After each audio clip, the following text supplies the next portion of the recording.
오늘 성경에서 우리는 요셉을 만나게 됩니다. 하나님께서 하나님의 때에 요셉을 지도자로 세워주시는 말씀이 오늘 본문의 내용입니다. 인간의 역사 가운데 애굽의 바로 왕이 요셉을 세우는 듯 하지만, 그러나 배후에서 역사하시는 하나님께서 뜻을 가지고 요셉을 훈련시키신 후에 하나님의 때에 요셉을 지도자로 세우시는 말씀이 오늘 본문의 내용입니다. 말씀의 배경은 이렇습니다. 애굽의 바로가 꿈을 꿉니다. 꿈을 꾸는데 나일강에서 7마리의 살찌고 아름다운 소가 등장합니다. 풀을 먹고 있는데 잠시 후에 마른 흉하고 파리한 7마리의 암소가 등장하여 그 살진 7마리의 암소를 잡아먹었다는 것입니다. 암소들을 잡아먹었다는 것입니다. 이런 흉한 꿈이 어디 있는가? 도대체 이런 꿈의 의미가 무엇인가? 생각하는데 또 잠들고 또 하나의 꿈을 꿉니다. 그것은 한 줄기에 무성하고 충실한 7 이삭이 나오고 잠시 후에 가늘고 동풍에 마른 7 이삭이 나오더니 그 마른 이삭이 충실한 이삭을 집어삼켰다는 것입니다.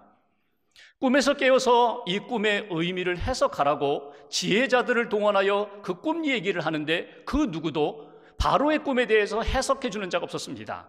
바로 그때의 술 맡은 관원장이 이야기합니다. 제가 2년 전에 감옥에 갇혀 있을 때에 히브리 청년이 제 꿈을 해석해 주고 제가 복직할 수 있었습니다. 그 히브리 청년을 불러다가 꿈에 대하여 해석을 들으시죠. 그래서 요셉이 불려오고 요셉이 바로의 꿈 이야기를 듣고 꿈에 대하여 해석을 합니다. 아주 간단하다는 것입니다. 여기 7마리의 암소, 7 이삭은 7년을 의미합니다. 7년 동안 애굽에 큰 풍년이 있을 것입니다. 풍요의 시간이 있을 것입니다. 그리고 곧 뒤이어 7년 동안의 흉년이 찾아올 것입니다. 아주 어려운 어둠의 시간이 찾아올 것입니다. 그러니 풍년을 맞이할 때에 잘 저장하고 준비해서 이 7년의 흉년을 잘 이겨나가면 됩니다.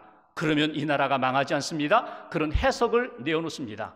그 해석에 대하여 바로가 좋게 여깁니다. 신하들이 좋게 여깁니다. 그래서 오늘 본문에 있는 것처럼 오늘 요셉을 애굽의 지도자로 세우는 것이 오늘 본문의 내용입니다. 오늘 이 땅에서 하나님은 어떤 사람을 원하시는가? 어떤 믿음의 사람을 원하시는가? 어떤 사람을 들어서 하나님의 일꾼으로 지도자로 사용하시는가? 그것이 오늘 본문을 통하여 우리가 얻고자 하는 신앙적 교훈입니다. 오늘 먼저 말씀 38절 말씀을 보겠습니다. 38절 한 절 함께 봉독합니다. 바로가 그의 신하들에게 이르되 이와 같이 하나님의 영에 감동된 사람을 우리가 어찌 찾을 수 있으리요 하고. 아멘. 여기 보시면 하나님의 영에 감동된 사람, 오늘 바로가 꿈 이야기, 꿈에 대한 해석을 들으면서 요셉을 바라보고 느낀 것이 있습니다.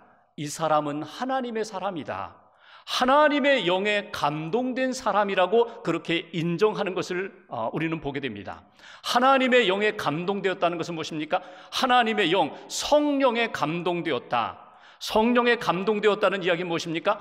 하나님의 영, 성령이 그의 인생을 붙잡고 그의 인생을 이끌어 가시는 그런 사람이다. 오늘 여기서 우리에게 주시는 첫 번째 메시지가 있습니다. 하나님이 지도자를 세우실 때에, 하나님이 일꾼을 삼으실 때에 무엇을 보시는가? 무엇을 주목하시는가? 하나님은 그 심령 가운데 하나님의 영이 감동되고 있는가? 다른 말로 표현한다면 성령의 충만함으로 살고 있는가? 그것을 하나님이 주목하신다는 것입니다. 그래서 오늘 우리의 기도 제목은 이것입니다. 하나님, 제가 성령의 사람이 되게 해 주옵소서. 성령의 사람이 되게 해 주옵소서. 이것이 오늘 말씀을 통하여 우리가 기도할 제목이고 붙들어야 할 메시지입니다. 여러분, 성령의 충만함이라는 것은 무엇입니까? 성령의 충만함이라는 것은 성령님이 내 안에 오셔서 나의 모든 것을 다스리시고 이끌어 가시는 그런 삶의 상태를 성령 충만이라고 이야기합니다. 내 생각, 내 감정, 나의 의지, 나의 계획, 나의 모든 일상의 삶이 성령님의 온전한 다스림을 받고 성령님이 주도하시는 그런 삶으로 살아가는 것, 그것이 성령 충만의 삶이고 성령, 하나님의 영에 감동된 요셉과 같은 삶의 모습이라는 것입니다. 실제로 요셉의 인생을 되짚어보면 그는 고난을 참 많이 겪었습니다. 형들의 미움을 받고 팔리고 노예의 생활을 하고 감옥에 억울하게 갇히는 그런 인생을 살았지만 하나님이 함께 하시는 인생이었습니다. 하나님이 나와 함께 하신다는 것을 믿고 하나님과 함께하는, 하나님과 동행하는 인생을 살았습니다. 고난을 그렇게 극복했다는 것입니다. 하나님과 함께 한다는 것은 무엇입니까? 그의 심령 안에, 그의 삶 가운데 성령님이 함께 하셨고 성령님이 붙들어 주셨기에 감당할 수 있었고 이길 수 있는 그런 인생이 되었다. 요셉의 인생, 성령의 충만함을 받고 성령의 능력으로 지금까지 살아왔다는 것입니다. 여러분, 요셉만이 아니라 오늘 예배드리는 저와 여러분들이 오늘 이 시간에 점검하고 확인해야 할 것도 동일합니다. 성령님 내 안에 계시는가? 성령님이 내게 말씀하시는 대로 내가 그 말씀에 귀를 기울이고 있는가? 나는 나의 삶의 모든 영역에서 성령님의 다스림을 받고 있는가? 나는 성령님이 이끌어 가실 때에 그 성령님의 이끄심에 전적으로 순복하며 순종하는 삶을 살고 있는가?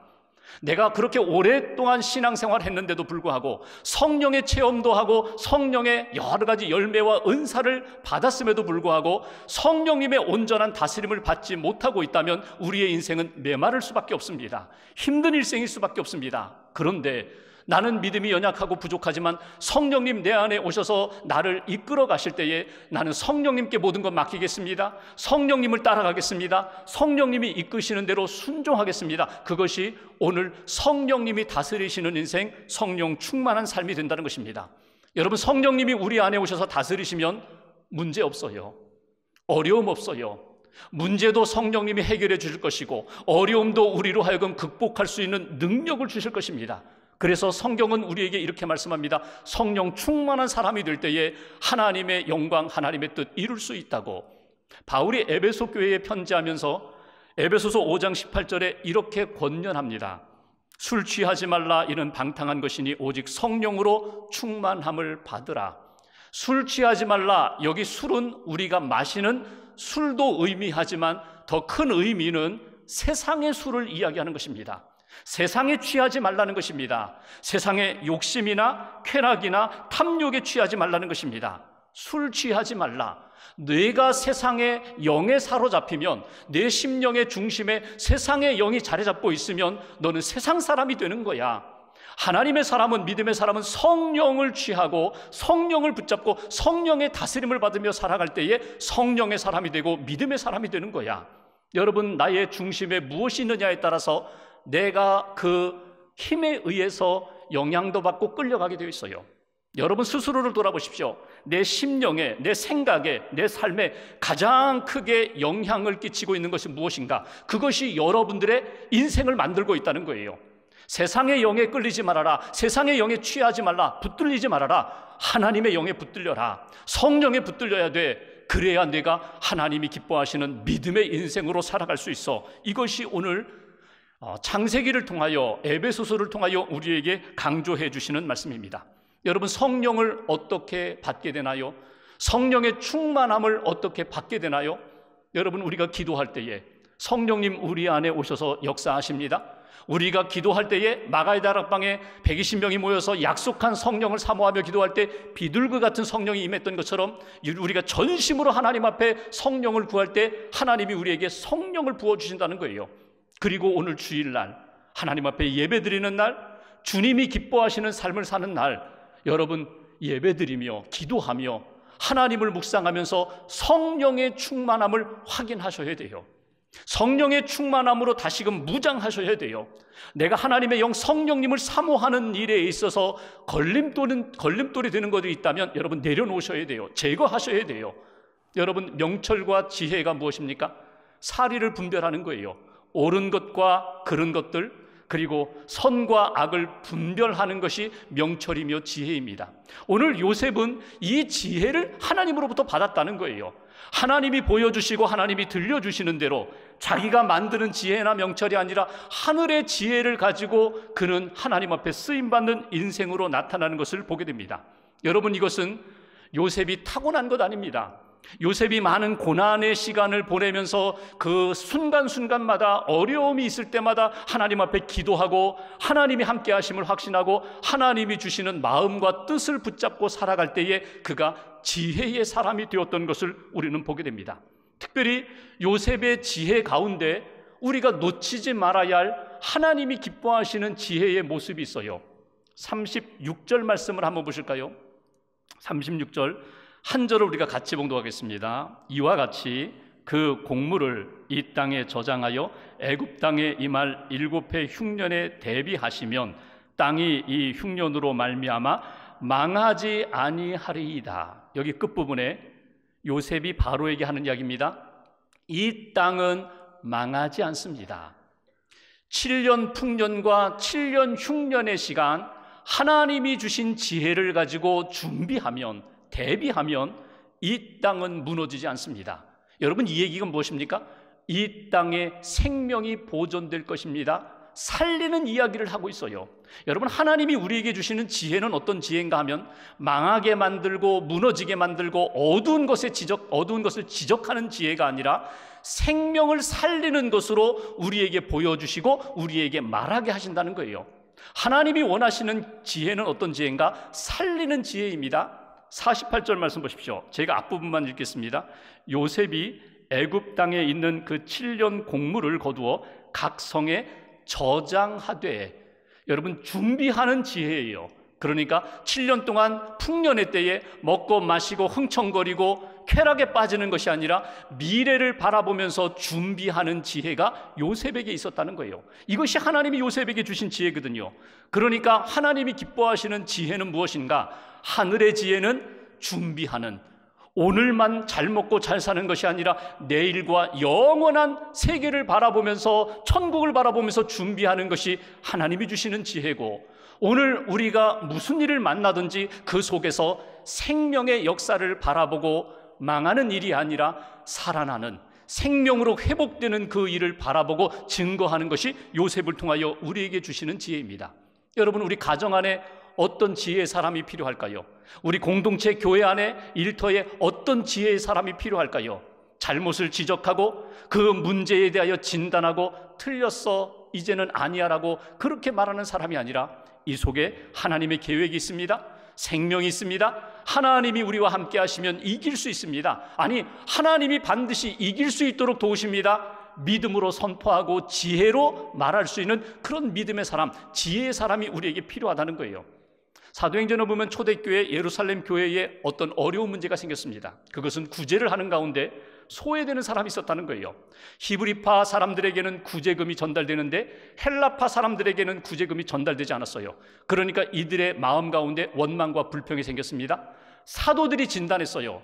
이 어려운 문제를 어떻게 풀어갈까? 그들이 기도하면서 하나님이 지혜를 주셨습니다. 그것은 뭐냐면 사도들은 기도와 말씀 전하는 것에 집중하고 행정적인 구제하고 사람들의 어려움을 돌보는 지도자들을 7명 세우자.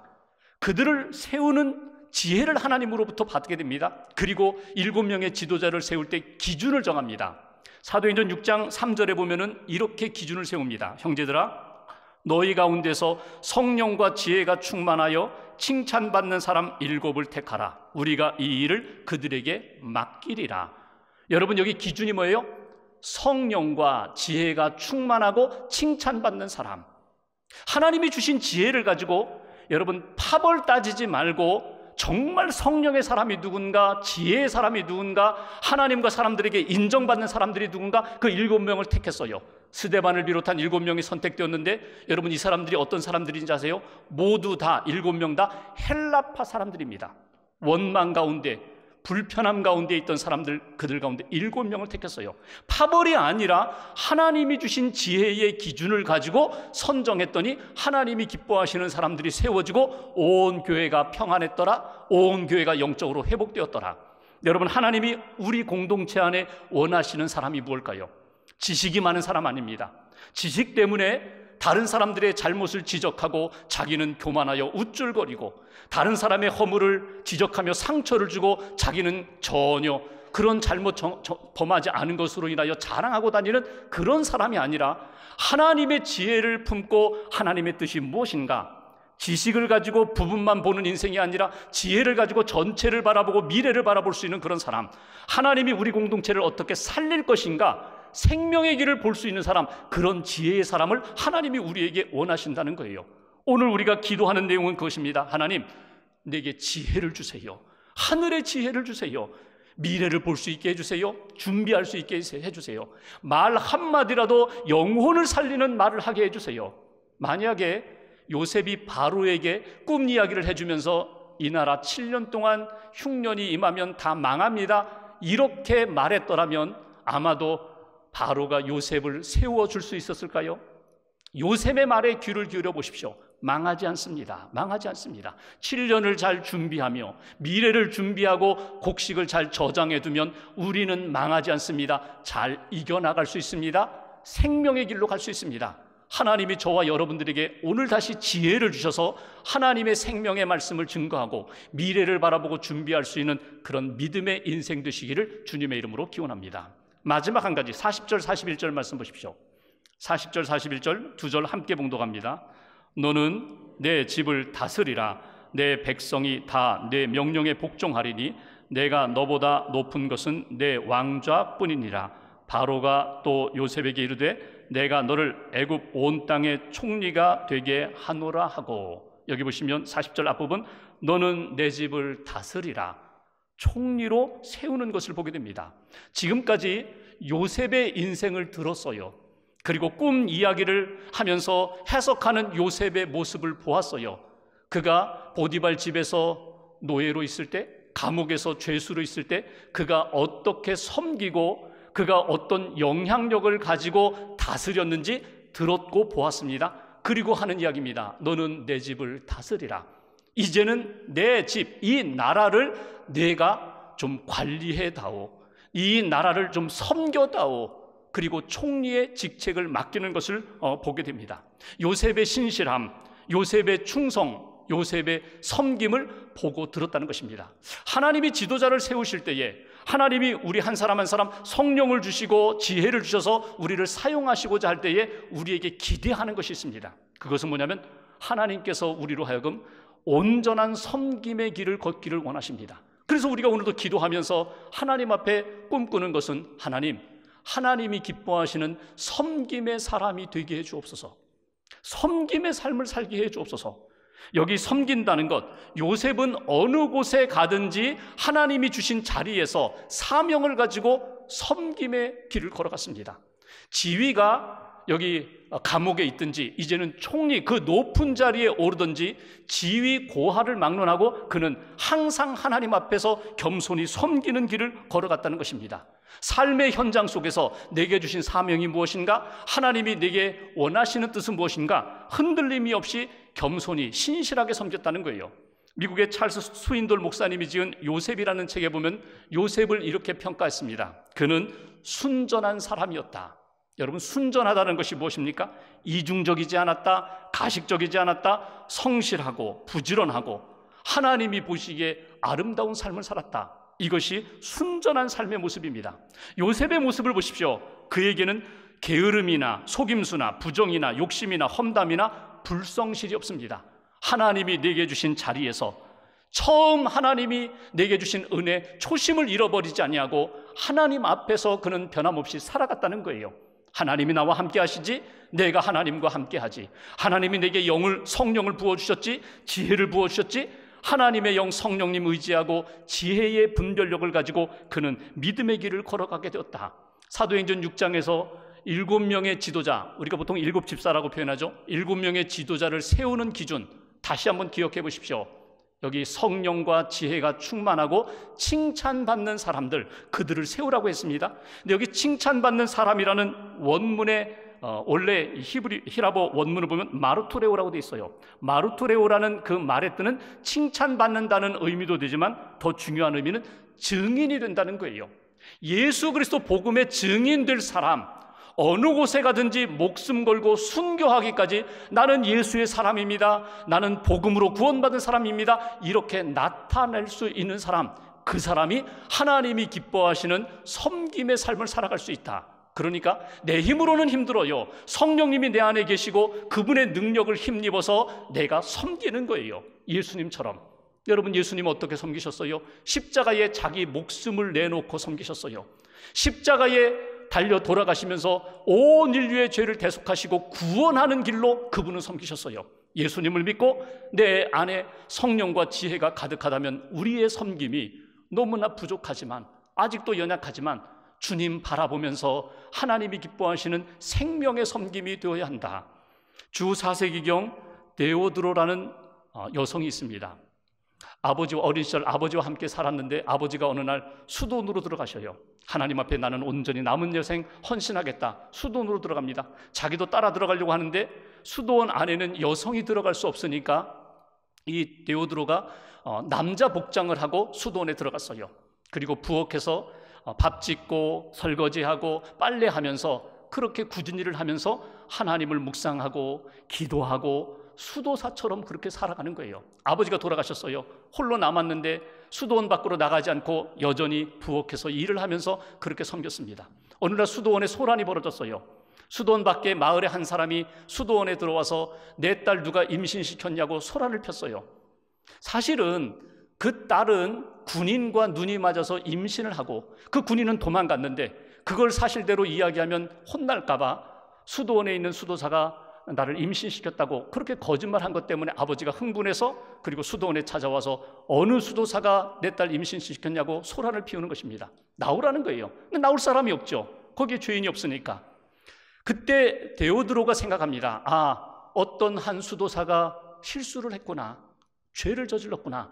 그런데 발각되면 그 사람은 결국 수도원에서 쫓겨나게 되고 모욕을 당하고 남은 인생 어두운 길을 걸어가게 될 텐데 내가 그를 대신하여 내가 희생하자. 자기가 손을 들었어요. 예상했던 대로 막 모욕을 받고 수도원에서 쫓겨납니다. 수도원에서 쫓겨나 마을 그 곁에 살면서 수도원 앞에 매일매일 팻말 하나를 들고 이렇게 하루 종일 서 있었어요. 그 팻말, 나는 불쌍한 죄인입니다.